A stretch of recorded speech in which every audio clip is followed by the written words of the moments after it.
Jangan kaget ya kalau di Indonesia akan ada hujan salju. Sekali lagi, jangan kaget kalau Katulistiwa akan bersalju. Memang Sontoloyo ini nyeleneh informasinya. Banyak yang bilang ngawur atau ngayal. Namun kalau bicara ada fakta dan data yang berbeda sumbernya dari berita-berita mainstream, Anda harus mulai berpikir. Penyiaran berita mainstream hampir semuanya dikendalikan globalis dan negara dikuasa yang punya agenda propaganda. Maka informasi yang diberikan Bosman jadi terlihat aneh dan ngawur karena memang berbeda sumbernya dengan berita mainstream. Kembali ke climate war atau perang cuaca. Bukan saja perubahan cuaca ya, altered weather. Perang cuaca akan membuat arus angin dunia berubah. Bukan sekedar climate change atau perubahan iklim karena kebodohan dan kecuekan manusia rendah kepedulian alamnya saja yang membuat dunia semakin panas. Bukan, ini lebih kejam lagi. Jauh lebih kejam dari perbuatan Rangga meninggalkan cinta tanpa pesan. Namun ini adalah perbuatan manusia egois, pemimpin egois, negara besar egois, dan globalis cabal egois, yaitu para Thanos yang ingin menjadi penguasa, turun tangan dengan sengaja memasang alat menggeser angin, cuaca, terganggu keseimbangan alam secara global. Inilah yang kita wanti-wanti, apa yang akan terjadi setelah pandemi virus berkepanjangan, manusia ditimpa masalah lagi dengan cuaca yang kacau hingga tumbuhan tropis bisa mati, makanan bisa langka. Food war terjadi setelah climate war. Kali ini efeknya lebih mematikan dari pandemi COVID. Center ekuator bergeser, tengah bumi bergeser terhadap matahari. Dunia koplak sampai manusia sadar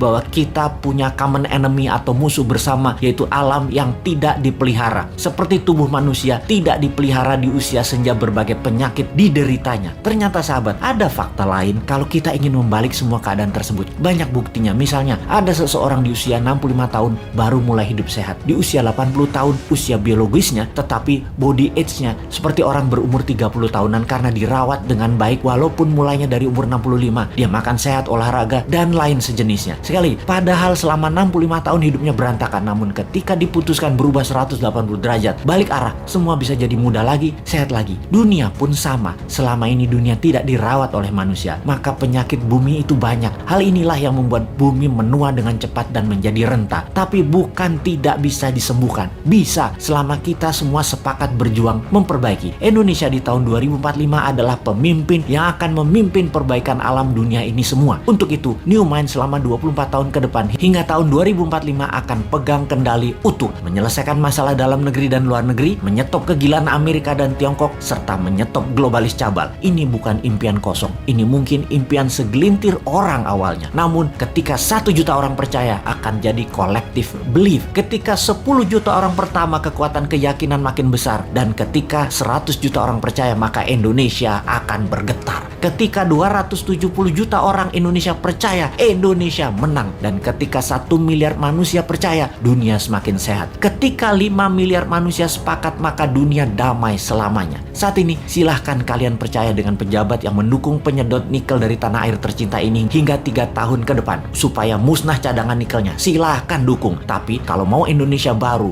dunia baru, siapkan konsep bernegara yang membuat Indonesia akan menjadi negara superpower. Ubah pola pikir lama dan semua pejabat incumbent termasuk yang mencalonkan di tahun 2024 yang dari incumbent. Mereka semua pikirannya lama. New Mind, siap!